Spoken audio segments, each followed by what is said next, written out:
हम लोग तो जब भी ऐसा लोकतंत्र की जहां तक कि हमारी सिर्फ बात नहीं है, पुंडीचेरी में कांग्रेस की सरकार थी, जब वहां पे किरण बेदी जी ने जो वहां के चुने हुए जो मुख्यमंत्री थे उनके खिलाफ काम किया, हमने आवाज उठाई थी। जब राहुल गांधी जी की सदस्यता गई उस टाइम भी हमने पुरजोर तरीके से आवाज उठाई थी। तो हम तो जब भी देश में लोकतंत्र खतरे में है हमने उसकी पुरजोर तरीके से आवाज उठाई है। और जहां तक ये जांच एजेंसियों की बात है, ये तो देखिए पूरा देश देख रहा है कि एक एक करके सवाल ये है कि आपने आवाज तो उठाई है, अभी आज कांग्रेस ने कह दिया है कि दिल्ली विधेयक का समर्थन करेंगे, तो आप चुप हैं। आपकी पार्टी के बारे में कहा जाता है कि सुबह आप एक पार्टी को जम के कोसते हैं, फिर शाम को उससे कहते हैं कि क्या आप हमें समर्थन दे रहे हैं। देखिए ऐसा, ये अब सबकी अपनी अपनी राय है। इस समय देश के सामने बड़े मुद्दे हैं, बड़ी देश की जो बचाने की जो एक सोच जो है वो है। देश के तमाम ऐसे अनेक बड़े बड़े मुद्दे हैं जिनको लेकर के आप सबको एकजुट होने की जरूरत है। आप देखिए देश में, मैं आपको 4-5 बड़ी चीजें बताऊंगा। पहली बड़ी चीज है रेलवे।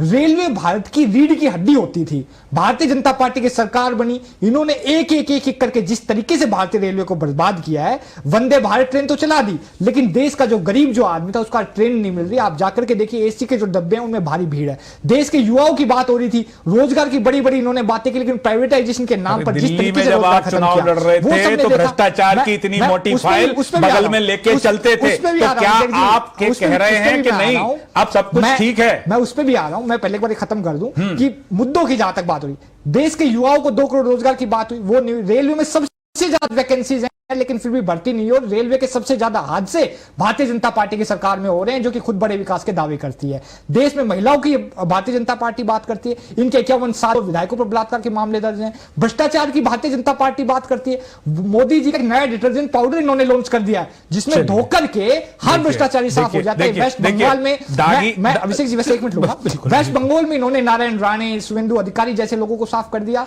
अजीत पवार जी जिसके खिलाफ ही बोलते थे इतना बड़ा घोटाला, पार्टी नई नहीं है, आप कह सकते हो कि दागी नेता इस पार्टी में, दागी नेता सब पार्टी में है। नई पार्टी नहीं, हमारी 10 साल पुरानी पार्टी, और भ्रष्टाचारी नेता भी सब पार्टी में। ये बात अलग है कि ईडी अभी थोड़ा किसी को छोड़े हुए साबित तो करे ना। देखिए अभिषेक जी, साबित करना बड़ी बात होती है, आरोप लगाना तो सबसे आम बात है। देश में कोई भी लगा सकता है आरोप। हमारी 10 साल से पार्टी इस देश में है, 2 राज्यों में हमारी सरकारें चल रही है, दिल्ली में तीसरी बार हमारा मुख्यमंत्री बना है। बिहार में भी नेता आपके बैठ गए साहब, बिहार में बैठे अंदर, उनका भी जिक्र कर दीजिए। तो जो है इस देश में भारतीय जनता पार्टी बिहार के अंदर आपकी पार्टी के नेता बैठे हैं, नहीं बैठे? ईडी जो है 1 महीने के लिए किसी विपक्षी पार्टी को दे दीजिए, पूरी भारतीय जनता पार्टी जेल में नजर आएगी।